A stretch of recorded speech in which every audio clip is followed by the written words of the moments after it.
தானே கண்மணியே நீ போனால் அது எனக்கு மரணம் தானே நீ ஒரு வார்த்தை சொன்னால் போதும் எனக்குள் ஏதோ பலம் கூடும் நீ ஒரு பார்வை பார்த்தால் போதும் மலையும் உடைந்து தவிடாகும் இந்த காதல் இல்லை என்றால் இந்த பூமி சக்கரம் சுழலாது. ஐயோ ஐஸ்வர்யா, எங்க பொண்ணுக்கா இப்படி ஒரு நிலைமை வரணும்? கடவுளே, சாக வேண்டிய எங்க 2 பேத்தையும் காப்பாத்திட்டு இப்படி எங்க பொண்ணு சாகிற நிலைமைக்கு கொண்டு வந்துட்டீங்களே. எங்க நம்ம ஐஸ்வர்யாங்க, அவளுக்கு எதுவும் ஆயிடாது இல்லைங்க? இல்ல ஜானகி, அவளுக்கு எதுவும் ஆகாது. இரு, டாக்டருங்க பாத்துக்கிட்டு இருக்காங்கல்ல, நீ கொஞ்சம் பொறுமையா இரு ஜானகி. ஐயோ, எப்படிங்க பொறுமையா இருக்கிறது? ஒரே ஒரு பொண்ணுன்னு செல்லமா வளர்த்தனே, என் பெத்த வயிறு பத்தி எரியுதே. என் பொண்ணுக்கா இப்படி ஒரு நிலைமை வரணும்? அவளுக்கு மட்டும் ஏதாவது ஒன்று ஆச்சுன்னா அதுக்கப்புறம் நான் உயிரடியே இருக்க மாட்டேங்க. ஜானகி, அப்படியெல்லாம் பேசாதம்மா. அவளுக்கு ஒண்ணும் ஆகாது. அவ பொழிச்சுக்குவா, நீ கவலைப்படாதம்மா. ஆமாத்த, நீங்க கவலைப்படாதீங்க. ஐஸ்வர்யாக்கு ஒன்னும் ஆகாதுத்த. டேய், நீ வாய மூடுடா. எல்லாமே ஒன்னாலதான். எங்க என்னமோ நம்ம இல்லைனாலும் நம்ம பொண்ணை என் தங்கச்சி மாவன் நல்லா பாத்துக்குவான்னு சொன்னீங்களே, இதுதான் உங்க தங்கச்சி மாவன் நம்ம பொண்ணை பாத்துக்கிற லட்சணமா? 3 மாசம் தாங்க நம்ம இல்லாம இருந்தோம். இந்த 3 மாசத்துலயே நம்ம பொண்ணு எவ்வளவு கஷ்டத்தை அனுபவிச்சிருக்கா. எவனோ ஒருத்தரை கல்யாணம் பண்ணிட்டான்னு அவன் கூடயே அனுப்பி வச்சிருக்கான். எந்த கவலையும் இல்லாம அவ எக்கேடு கெட்டு போனாலான்னு கூட பார்க்காம இருந்திருக்கான். இப்போ அவ உயிருக்கு போராடிக்கிட்டு இருக்கா. இதுக்கு எல்லாத்துக்கும் காரணமே இவன் தாங்க. ஐயோ அத்தை, அப்படியெல்லாம் பேசாதீங்க அத்தை. ஐஸ்வர்யாவை நாங்க நல்லா தான் பாத்துக்கிட்டோம். ஆனா இப்படியெல்லாம் நடக்கும்னு நாங்க நினைச்சு கூட பாக்கல அத்தை. டேய், என்னடா நீ நினைச்சு பார்க்கல? சரி, உன் கூட பிறந்த தங்கச்சியா இருந்திருந்தா இப்படிதான் ஒருத்தரை விரும்பிட்டான்னு சொல்லி அவன் கூட கல்யாணம் பண்ணி அனுப்பி வச்சிருவியா? சரி, அனுப்பி வச்சதுதான் அனுப்பி வச்ச. அவ எப்படி இருக்கா என்ன ஏதுன்னு திரும்பி கூட பார்க்காம இப்படி கவலையே இல்லாம இருந்துருவியா? ஐயோ அத்தை, இப்படி வாய்க்கு வந்ததெல்லாம் பேசாதீங்க அத்தை. அவ கல்யாணம் பண்ணி போனதுக்கு அப்புறம் கூட மாமா அவ எங்க இருக்கா என்ன ஏதுன்னு எல்லாமே விசாரிச்சுக்கிட்டு தான் இருந்தாரு. அவ அங்க நல்லா தான் இருக்கான்னு தெரிஞ்சதுக்கு அப்புறம் தான் நாங்களும் கொஞ்சம் நிம்மதியா இருந்தோம். எது இப்படி உயிருக்கு போராடிக்கிட்டு இருக்காளே, இதுதான் அவ நல்லா இருக்கிறதா? போதுமா, நீங்க என் பொண்ணை பார்த்துக்கிட்டதும் போதும், இத்தனை நாள் நாங்க இல்லாம அவ பட்ட கஷ்டமும் போதும். உங்க குடும்பத்துக்கே ஒரு கோடி கும்பிடு. இதுக்கப்புறம் எங்க பொண்ணை நாங்க பாத்துக்கிறோம். உங்க சவகாசமே எங்களுக்கு வேண்டாம். முதல்ல இங்க இருந்து கிளம்புங்க. ஜானகி, என்ன பேசுற? இதெல்லாம் நடந்ததுக்கு பாவம் அவங்க என்ன பண்ணுவாங்க? என்னங்க, உங்க தங்கச்சி குடும்பம்ன்றதுக்காக இவங்க பண்ணதெல்லாம் சரின்னு சொல்ல வரீங்களா? சரி, நம்ம பொண்ணே அந்த பையனை விரும்பினதா இருக்கட்டும். அப்படி இருந்திருந்தாலும் இவன் என்னங்க பண்ணியிருந்திருக்கணும்? வேற ஜாதி பையனை கல்யாணம் பண்ணி வைக்க முடியாது, இதெல்லாம் தப்புன்னு நம்ம பொண்ணுக்கு எடுத்து சொல்லி புரிய வச்சிருந்திருக்கணும். இல்ல, ஒருவேளை அவளே அவனைதான் கட்டிப்பேன்னு சொல்லியிருந்தாலும் இவன் என்ன பண்ணியிருந்திருக்கணும்? அந்த பையன் வீட்டுல போய் விசாரிச்சு யாரு என்ன குடும்பத்துல எல்லாம் பேசி 2 பேத்துக்கும் கட்டி வைக்கிறதுக்கு சம்மதமான எல்லாம் முடிவு பண்ணி தான் பண்ணி வச்சிருந்திருக்கணும். ஆனா இவன் அப்படியே பண்ணிருக்கா? ஏதோ அவன் தாலி கட்டுனாலும் அவன் கூடயே அனுப்பி வச்சிருந்திருக்கா. ஆனா அந்த பையன் வீட்டுல போய் நம்ம கேட்கும் போது என்னங்க சொன்னாங்க? எங்க பையன் உங்க பொண்ணை கட்டிக்கிட்டு வந்தானா? அப்படியெல்லாம் எதுவுமே எங்களுக்கு தெரியாதுன்னு சொன்னாங்க. நம்ம பொண்ணை கல்யாணம் பண்ண விஷயத்தையே மறைச்சு அவன் வீட்டுல கொண்டு போய் தங்க வச்சிருந்திருக்கான். நாளைக்கு நம்ம பொண்ணு ஒரு இந்து அவனை கல்யாணம் பண்ணியிருக்கான்ற விஷயம் அவங்களுக்கு தெரிஞ்சா நம்ம பொண்ணை கொல்ல கூட அவங்க துணிச்சிருப்பாங்க. இத பத்தியெல்லாம் ஏதாவது இவனுக்கு தெரியுமா? உண்மையாவே நம்ம பொண்ணு மேல அக்கறை உள்ளவனா இருந்தா இத பத்தியெல்லாம் விசாரிக்காம இவன் இருந்திருப்பானாங்க. இதுல இருந்தே உங்களுக்கு தெரியல இவன் நம்ம பொண்ணை பார்த்துக்கிட்ட லட்சணம் என்னன்னு. இதுக்கு மேல நீங்க என்ன சொன்னாலும் சரி, இவங்களுக்கும் நமக்கும் எந்த சம்மந்தமும் இல்ல. இங்க பாருங்க, உங்களுக்கு நானும் நம்ம பொண்ணு முக்கியம்னா இவங்க கூட இதுக்கப்புறம் நீங்க எந்த ஒட்டு உறவும் வச்சுக்க கூடாது. இல்ல உங்க தங்கச்சி குடும்பம் தான் முக்கியம்னா எங்களை விட்டுட்டு அவங்க கூடயே போயிருங்க. ஐயோ அத்தை, அப்படியெல்லாம் பேசாதீங்க அத்தை. நீங்க என்னைக்குமே நல்லா இருக்கணும்னு தான் நாங்க நினைச்சிருக்கோம். நாங்க போயிடுறோம் அத்தை. முதல்ல கிளம்பி போடா. நீங்க இருந்து போனாலே நாங்க நல்லா தான் இருப்போம். மாமா, வாங்க மாமா போலாம்.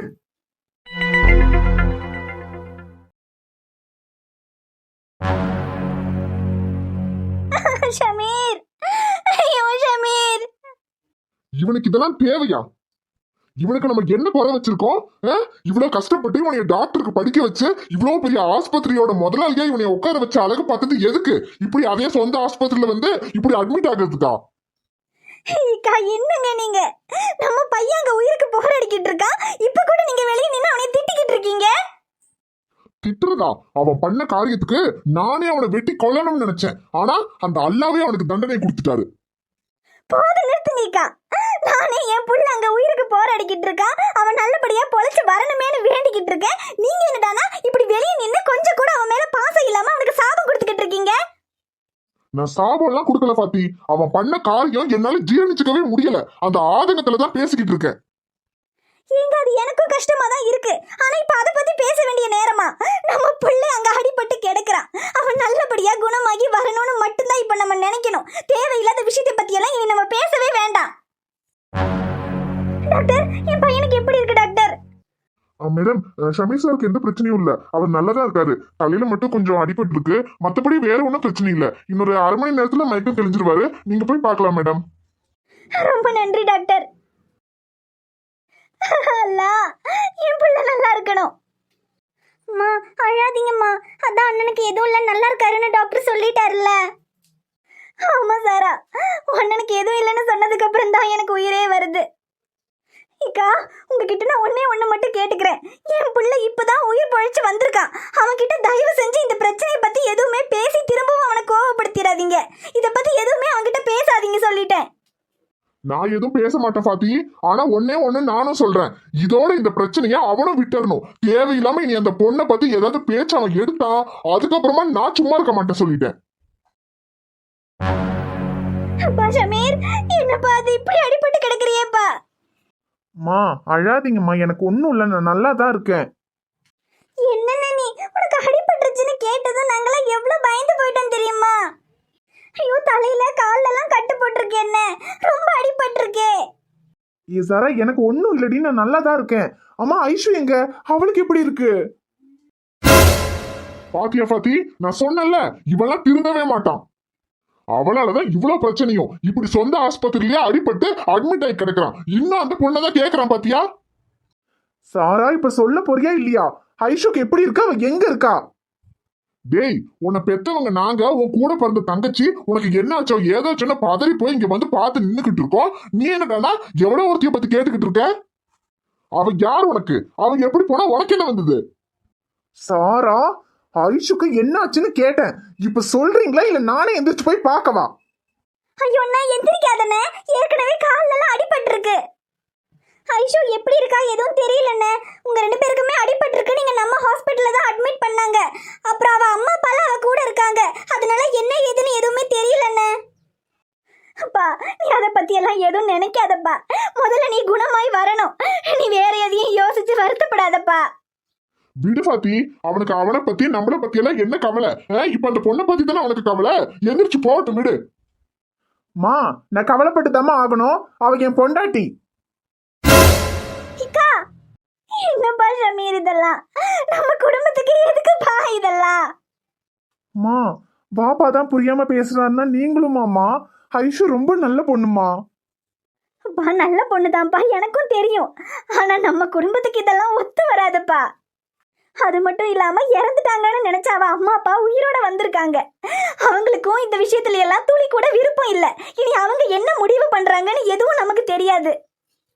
என் புள்ள, நீ உன் வாழ்க்கையில இவ்வளோ பிரச்சனைங்க வர்றதை என்னால தாங்கிக்க முடியலப்பா. நமக்கு எந்த பிரச்சனையும் வேணாம்ப்பா. அந்த பிள்ளையும் நல்லபடியா குணமாயி நல்லா இருக்கணும்னு தான் நானும் நினைக்கிறேன்.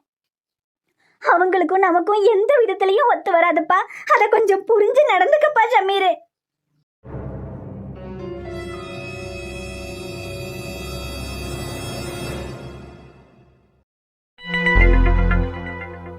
கதிர்ண்ண, ஐஸ்வர்யாக்கு இப்ப எப்படி இருக்குண்ணே? தெரியல அரவிந்த்.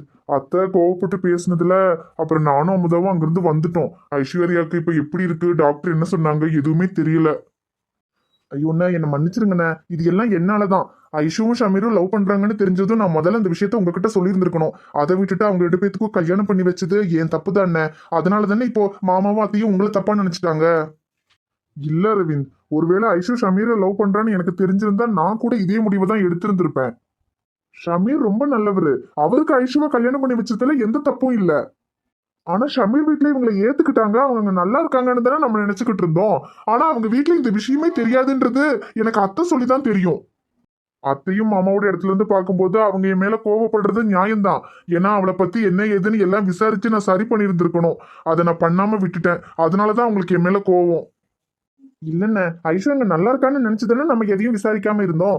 ஆனா இப்படி அவங்க வீட்ல ஏத்துக்கலன்ற விஷயம் நமக்கு தெரியாது என்ன. சரி விடு அரவிந்த், இதுக்கப்புறம் சொல்லி எதுவும் ஆக போறது இல்ல. இப்பதான் அத்தையும் மாமாவும் வந்துட்டாங்களே, இனி ஐஷோட விஷயத்தையெல்லாம் அவங்க பாத்துக்குவாங்க. அதனால இனி இப்போ ஐஷு மட்டும் குணமாய் வந்துட்டா போதும். ஆனா அவளுக்கு இப்ப எப்படி இருக்குன்னு கூட தெரியாம தான் மனசுக்கு ரொம்ப கஷ்டமா இருக்கு அரவிந்த். ஹாஸ்பிட்டலுக்கு போய் என்ன ஏதுன்னு விசாரிக்கலான்னு பார்த்தா ஏற்கனவே அத்தை என் மேல ரொம்ப கோவமா இருக்காங்க. நான் ஹாஸ்பிட்டலுக்கு போனா இன்னும் கோவப்படுவாங்க. ஆமாண்ணே, வேண்டாம், நீங்க போக வேண்டாம். நான் வேணும்னா சாயந்தரமா போயிட்டு ஐஷுக்கு எப்படி இருக்கு என்ன ஏதுன்னு கேட்டுட்டு வரேண்ணே. சரி அரவிந்த், நீயாவது போய் பார்த்துட்டு வா. மாமா. ஓ அரவிந்தும் நீங்களும் பேசிட்டு இருக்கீங்களா? சரி பேசுங்க மாமா, நான் அப்புறம் வரேன். ஐயோ நீ இல்ல, நீ வாங்க. ஐஸ்வர்யா விஷயமா தான் பேசிட்டு இருந்தோம். ஓ சரி அரவிந்த், அதான் ஐஸ்வர்யாக்கு எப்படி இருக்கு என்ன ஏதுன்னு ஒன்றும் தெரியல. அத்தையும் மாமாவும் வேற எங்க மேல கோவமா இருக்காங்க. இப்போ எப்படி தெரிஞ்சுக்கிறதுன்னு தெரியல. நீங்க வேணும்னா போய் என்ன ஏதுன்னு பார்த்துட்டு வரீங்களா அரவிந்த்? சரிங்க நீ. அண்ணனும் இப்ப அதான் சொல்லிட்டு இருந்தாரு. நான் கொஞ்சம் ஸ்டேஷன்ல வேலை இருக்கு, அதை மட்டும் முடிச்சுட்டு சாயந்தரமா போயிட்டு ஐஷுக்கு எப்படி இருக்குன்னு பார்த்துட்டு வந்துடுறேன். சரி அரவிந்த். சரிண்ணே, அப்ப நான் ஸ்டேஷன் கிளம்புறேன். சரி அரவிந்த், போயிட்டு வா. வரேன் நீ. சரி அரவிந்த். மாமா, என்ன மாமா இதெல்லாம்? ஐஷுவை நம்ம எவ்வளோ நல்லா பார்த்துக்கிட்டோம். இப்படி பார்த்தோம் கூட அத்தையும் மாமாவும் நம்மள தப்பா நினைச்சிட்டாங்களே மாமா. என்ன தங்கம் பண்றது, எல்லாம் நம்ம நேரம். ஐஷு அங்க நல்லா இருக்கான்னு நினைச்சிட்டு தான் நம்ம இருந்தோம். ஆனா அங்க இவ்வளவு பெரிய பிரச்சனை இருக்கும்னு நமக்கு தெரியாம போயிடுச்சே தங்கம். தெரிஞ்சிருந்தா கூட அவங்க வீட்டுல போய் பேசி என்ன ஏதுன்னு சரி பண்ணியிருந்திருக்கலாம். அத்தையும் மாமாவும் கோவப்படுறதுல எந்த தப்பும் இல்லை. சரி மாமா விடுங்க. அத்தை அப்படியெல்லாம் பேசிட்டாங்களேன்னு நீங்கள் எதுவும் வருத்தப்படாதீங்க மாமா. ஐஷுக்கு வேற இப்படி இருக்கு, அந்த டென்ஷனில் அவங்க பேசியிருப்பாங்க. ஐஷு குணமாயிட்டானா அதுக்கப்புறம் அவங்க கொஞ்சம் சரியாயிடுவாங்க. எனக்கு அத்தை பேசுனது நினைச்சலாம் எந்த வருத்தமும் இல்லை தங்கம். இப்ப எனக்கு இருக்கிற ஒரே வருத்தம் ஐஷுக்கு எதுவும் ஆகாம நல்லபடியா அவ குணமாய் வரணும், அது மட்டும்தான். சரியாயிடுவா மாமா. ஐஷு கண்ணை முடிச்சிட்டாலே பாதி பிரச்சனை தீந்துரும். அதான் சாயந்தரம் அரவிந்த் ஹாஸ்பிட்டலுக்கு போய் ஐஷுவை பார்த்துட்டு வரேன்னு சொல்லியிருக்காருல்ல. அவ கண்ணை முடிச்சு நல்லபடியா இருக்கான்னு தெரிஞ்சாதான் நம்மளால கொஞ்சம் நிம்மதியாவே இருக்க முடியும். ஆமா தங்கம், ஐஷு எப்படியாவது கண்ணை முடிச்சிட்டா போதும். டாக்டர், எங்க பொண்ணுக்கு இப்ப எப்படி இருக்கு டாக்டர்? அவங்க பொண்ணோட உயிருக்கு எந்த ஆபத்தும் இல்லம்மா. அவங்க நல்லபடியா பொழைச்சிட்டாங்க. ஆனா அவங்களுக்கு தலையில பலமா அடிபட்டதுனால பாஸ்ட் 1 இயர்ல நடந்த எல்லா விஷயங்களையும் அவங்க மறந்துட்டாங்கம்மா. ஐயோ, என்ன டாக்டர் சொல்றீங்க? ஆமாம்மா, 1 வருஷம் வரைக்கும் நடந்த எல்லா விஷயங்களுமே அவங்க மறந்துட்டாங்க. இப்போ அவங்க கண்ணு முழிக்கும் போது 1 வருஷத்துக்கு முன்னாடி நடந்த விஷயங்கள் வரைக்கும் தான் அவங்களுக்கு ஞாபகத்துல இருக்கும்.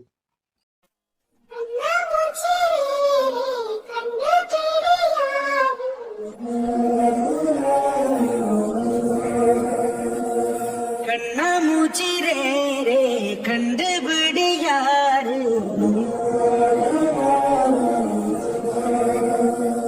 பல 1000 ஆசைகள் உண்டு இவர் இதயங்கள் நினைப்பதற்கு. இந்த மனிதர்கள் தெய்வங்கள் இல்லை இங்கு நினைத்ததை முடிப்பதற்கு. ஹாய் ஃப்ரெண்ட்ஸ், எல்லாரும் எப்படி இருக்கீங்க? நிச்சயமா நலமா இருப்பீங்கன்னு நம்புறோம். அப்புறம் ஷமீர் ஐஷோட கதையை கொஞ்சம் சேடா கொண்டு போற மாதிரி இருக்கும். அதுக்கு யாருமே தயவு செஞ்சு தப்பா நினைக்காதீங்க. காரணமா தான் அப்படி கொண்டு போறோம். ஒரு 2-3 எபிசோடு தான் கொஞ்சம் சேடா இருக்கிற மாதிரி இருக்கும். அதுக்கப்புறமா கதை நல்லா இன்ட்ரெஸ்டிங்கா போகும். ஏன்னா எல்லாருடைய லைஃபுமே நார்மலாக அப்படியே ஹாப்பியாகவே போய்கிட்டு இருந்துச்சுன்னா அதுவுமே கொஞ்சம் போர் அடிக்கும். யாராவது ஒருத்தருடைய லைஃப்லையாவது பிரச்சனை இந்த மாதிரி கொஞ்சம் சேடான விஷயங்கள்லாம் இருந்தால் தான் கொஞ்சம் இன்ட்ரெஸ்டிங்காகவும் இருக்கும், கொஞ்சம் ரியலாகவும் இருக்கும். ஆனா ஒரு 2-3 எபிசோட் வரைக்கும் கொஞ்சம் அட்ஜஸ்ட் பண்ணிக்கோங்க. அதுக்கப்புறமா ஷமீர் ஐஷோடைய லைஃபுமே நல்ல இன்ட்ரெஸ்டிங்காகவும் நல்ல ஜாலியாகவும் போகும். கண்டிப்பா பாருங்க, உங்களுக்கு பிடிக்கும். கொஞ்சம் டிஃப்ரெண்டாகவும் இருக்கும். அப்புறம் இன்னொரு விஷயம் ஃப்ரெண்ட்ஸ், முன்னாடி நம்ம கதையில் 2 ஜோடிங்க தான் இருந்தாங்க, கதிரமுதா சக்தி கையல். அதனால ஒரு வீடியோவில் 2 ஜோடியுமே கொஞ்சம் நேரமாவது எப்படியாவது காமிச்சிருவோம். ஆனால் இப்போ 4 ஜோடிங்க ஆயிட்டாங்க.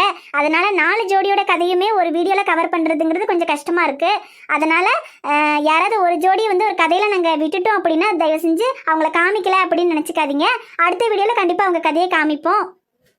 இதுக்கப்புறம் கதிரமுதா, சக்தி கையல், அரவிந்த், சீதா, ஷமீர் ஐஷு இந்த 4 ஜோடிங்களுடைய கதையுமே நல்ல இன்ட்ரெஸ்டிங்கா தான் போக போகுது. தொடர்ந்து நம்ம உன்னருகே நான் இருந்தால் கதையை பாருங்க. வீடியோவை பத்தின கருத்து எது இருந்தாலும் மறக்காம கமெண்ட் பண்ணுங்க. நம்ம வீடியோ பிடிச்சிருந்தா மறக்காம வீடியோவுக்கு லைக் பண்ணுங்க, உங்க ஃப்ரெண்ட்ஸுக்கும் ஃபேமிலிக்கும் ஷேர் பண்ணுங்க. சேனலை சப்ஸ்கிரைப் பண்ணாம பார்த்துக்கிட்டு இருந்தீங்கன்னா மறக்காம சப்ஸ்கிரைப் பண்ணிட்டு பாருங்க. அடுத்தடுத்து நிறைய சுவாரஸ்யமான திருப்பங்களுடன் நாங்க உங்களை வந்து சந்திக்கிறோம். நாங்க உங்க கதிர் அமுதா. Bye friends.